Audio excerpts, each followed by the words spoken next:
بسم اللہ الرحمن الرحیم۔ السلام علیکم۔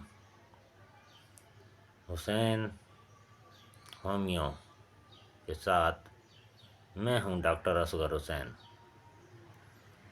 آج کی ویڈیو کا عنوان ہے بچوں کے مسائل۔ بچوں کے مسائل میں سب سے پہلا معاملہ یہ ہے کہ بچے کی پیدائش جب ہوتی ہے تو اس کے سر میں چوٹ لگ جاتی ہے، پیڑو کی ہڈیوں سے ٹکرا کر بچے کے سر میں چوٹ لگ جاتی ہے۔ اگر اس وقت MRI کی جائے یا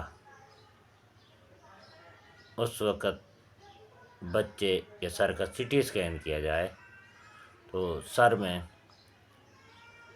بال دکھتا ہے، ایک لائن سی محسوس ہوتی ہے یا خون کا ڈاٹ محسوس ہوتا ہے۔ وہ اصل میں ہڈیوں سے ٹکرا کے سر میں چوٹ لگ جاتی ہے۔ تو ایسی صورت میں نیٹرم سلف 200 میں بہترین دوا ہے۔